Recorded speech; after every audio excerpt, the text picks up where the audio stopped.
Students, now I will continue from where I had ended in the previous script. Now we'll go through income and other criteria, this topic. Now when we looked at individual, जब हमने individual एक single common man की aspiration and goals के बारे में पढ़ा था कि एक single human being अपने aspirations को पूरा करने के लिए, अपनी development के लिए, alright, क्या गोल सेटअप करता है, क्या प्लानिंग करता है, तो हमने क्या देखा कि पीपल नेचुरली उन लोग सोचते हैं कि अब उनकी डेवलपमेंट के लिए, पर्सनल डेवलपमेंट ग्रोथ के लिए उनको ज़्यादा से ज़्यादा इनकम इंक्रीज़ करनी चाहिए, बेटर इनकम के लिए सोचते हैं. बट साथ ही साथ बेटर इनकम के साथ ही साथ वो अपनी security, respect for others, equal treatment, freedom भी चाहता है in mind.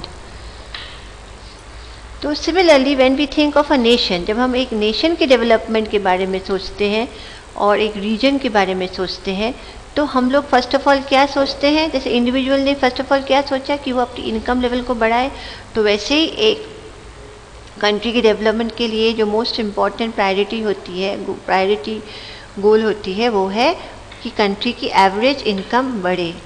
Think of the other. तो इसके साथ साथ कुछ दूसरे भी और एट्रीब्यूट्स है और गोल्स है जो एक कंट्री की डेवलपमेंट के लिए हम सेट करते हैं.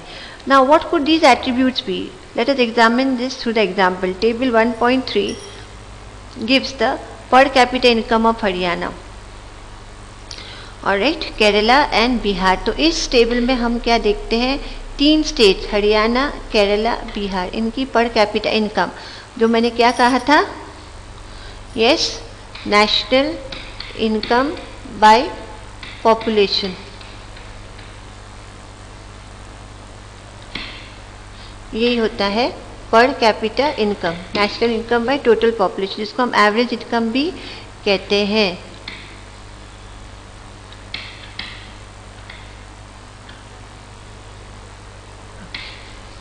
Alright children, now, so what are we seeing? That these figures are of per capita net state domestic product at current prices 2015 से लेके 2016 तक. So let's ignore what is complicated term exactly means. Roughly we can take to be the per capita income of the state. We find that the three Haryana has the highest. तो हमने क्या देखा कि हरियाणा सबसे highest पर capita income है, Kerala next और सबसे थर्ड पोजीशन में है बिहार, जो कि ऑल अराउंड ₹31,000 पर ईयर है. So if per capita income were to be used as a measure of development, Haryana will be considered. अगर सिर्फ हम पर कैपिटा इनकम को ही देखते हैं कंट्री की डेवलपमेंट को कंपेयर करने के लिए, ये जो तीनों कंट्रीज़ है उसकी डेवलपमेंट को कंपेयर करने के लिए अगर हम सिर्फ पर कैपिटा इनकम को देखते हैं, तो हमको क्या लग रहा कि Haryana will be considered as the most developed and Bihar the least developed state of the three. Now let us look at the certain other data pertaining to these given table. Okay, तो वो datas आप अपने book में देखो और उसको compare करो, समझो, ऑलराइट, कि और ये जो डाटास है वो महाराष्ट्र, केरला और बिहार के बीच में है. बट सिर्फ एवरेज इनकम को देखते हुए we can't come to a conclusion that a particular state or a particular region or a particular country is more developed than the other or not. Now what are the public facilities? How is it that an average person in Haryana, how is it possible that an average person in Haryana has more income than an average person in Kerala but lags behind in these crucial areas? The reason is money in your pocket cannot buy all the goods and services that you may need to live well. ये possible कैसे हो सकता है कि जो average person है हरियाणा में उसके पास मोर इनकम है, जबकि एक एवरेज पर्सन की जो केरला में रहता है उसके पास लेस इनकम है, क्योंकि money is not the only thing, the only source that can buy all the goods and services that you may need to live well. So income by itself is not a completely adequate indicator of material goods and services that citizens are able to use. खाली income से ही हम नहीं समझते कि just because हमारे पास ज़्यादा income है, high income है, हम सारे मटेरियल गुड्स एंड सर्विसेज जो हमको हमारी विश है, डिज़ायर है पाने की, वो हम पा सकते हैं जब भी हम चाहें। For example, normally your money can not buy your, आपकी मनी आपको एक पोल्यूशन फ्री एनवायरनमेंट नहीं दे सकती है और इंश्योर दैट यू गेट, या ये एश्योरिटी नहीं दे सकती है। आप ये एश्योर्ड नहीं हो सकते हो कि जस्ट बिकॉज आपके पास मनी है आप अनएडल्टरेटेड मेडिसिन आपको मिले। Unless you can effort to shift to a community, until and unless आप एक कम्युनिटी में जाओ, ऑलराइट, जिस कम्युनिटी में ऑलरेडी ये दो फैसिलिटीज़ अनएडल्टरेटेड मेडिसिन की, यस, पोल्यूशन फ्री एनवायरनमेंट की, उस कम्युनिटी में ऑलरेडी है। जब तक आप ऐसे कम्युनिटी में जाते नहीं हो तब तक आपको ये फैसिलिटीज़ नहीं मिलेगी।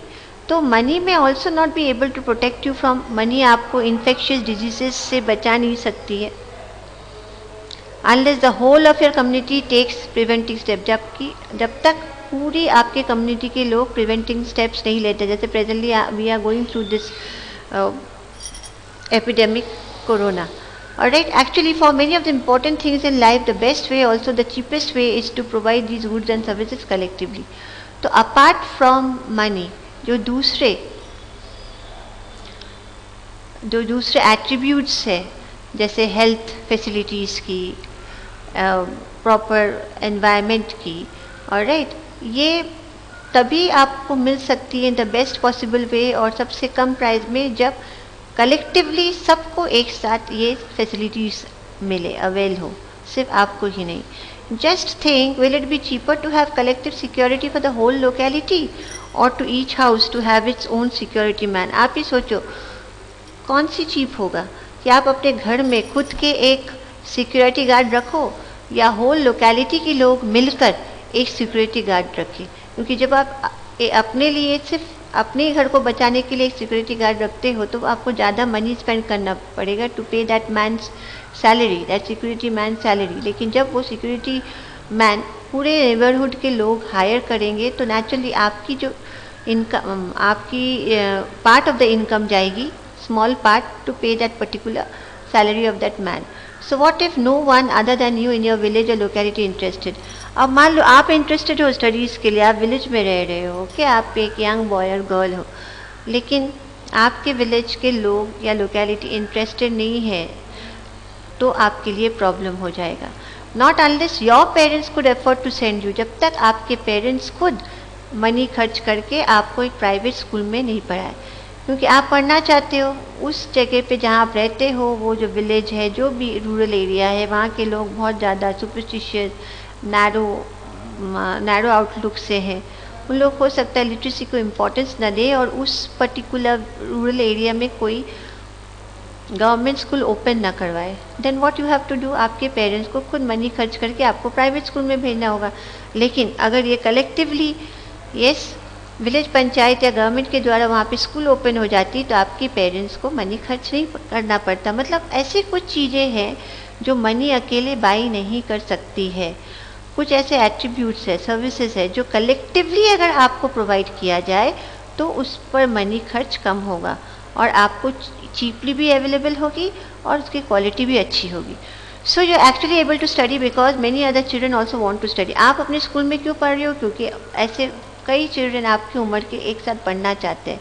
Because many people believe that government should open schools and provide other facilities so that all children need to study. Even now, in many areas, children, particularly girls, are not able to go to high school because the government, society has not provided adequate facility. So, as I was saying you, कि आप पढ़ना चाहते हो और आपकी locality के जो दूसरे बच्चे वो भी पढ़ना चाहते हैं और उनके भी फैमिली मेम्बर्स, उनके भी पेरेंट्स उस पर्टिकुलर एरिया जहाँ आप रहते हो, वहाँ लोकेलिटी के पीपल सब चाहते हैं कि सारे उस लोकेलिटी के लोग लिटरेट हो, स्पेशली चिल्ड्रन, तो मिलकर अपोज करेंगे और गवर्नमेंट उस पर्टिकुलर एरिया में एक स्कूल इस्टेब्लिश करवाएगी जहाँ आप फ्री ऑफ कॉस्ट पढ़ोगे। तो ऐसे कुछ फैसिलिटीज़ होते हैं चिल्ड्रन जो कलेक्टिवली अगर आपको मिले, ऑलराइट, तो वो चीप होती है और बेस्ट होती है। आप अपने स्कूल में पढ़ रहे हो क्योंकि आप गवर्नमेंट ने आपके लिए गवर्नमेंट स्कूल खोल के रखा है। अभी भी ऐसे कुछ विलेजेस है, रूरल एरियाज है, जहाँ पे students specially girls after high school they are not able to study, even after 10th they are not able to study, क्योंकि उनके विलेज में गर्ल्स के लिए ऐसी स्कूल ओपन ही नहीं किया गया है by the government. Now we'll come to sustainability of development. Suppose for the present that a particular country is quite developed. Now sustainability मतलब डेवलपमेंट का कंटिन्यूएशन होना बहुत ज़रूरी है। अब ऐसा नहीं कि अभी आप डेवलप्ड हो प्रेजेंटली और फ्यूचर में जाके आपकी स्थिति खराब हो जाए। तो वैसे हम कंट्री के लिए भी सोचते हैं कि suppose particular at present a particular country is quite developed, तो हम लोग क्या चाहेंगे कि उनकी इस पर्टिकुलर कंट्री जो अभी भी क्वाइट डेवलप्ड है वो ऐसे ही डेवलपमेंट इस तरीके से लेवल ऑफ डेवलपमेंट में आगे बढ़ते जाए। मतलब हम चाहेंगे कि ये जो डेवलप्ड कंट्री है वो फ्यूचर में भी डेवलप्ड रहे। ऑलराइट, तो particular country is quite developed, we would certainly like this level of development to go up further for at least be maintained for the future generation। तो अगर कोई अभी पर्टिकुलर कंट्री डेवलप्ड है, quite developed है, हम चाहेंगे कि वो कंट्री फ्यूचर में भी डेवलप्ड होती रहे ताकि उनके आने वाले जनरेशन, हमारे जो फ्यूचर जनरेशन है उनको एक सिक्योर फ्यूचर मिले, वो एक डेवलप्ड एनवायरनमेंट में बड़े हो, ग्रोथ करे, डेवलप करे। तो दिस इज ऑब्वियसली डिजायरेबल।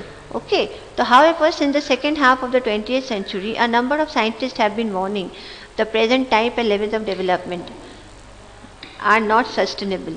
लेकिन now, from the second half of the 20th century, बहुत सारे साइंटिस्ट हम लोग को वार्न करते रहे हैं कि जो present type and the levels of development है वो हो सकता है फ्यूचर में ऐसे डेवलपमेंट ना रहे।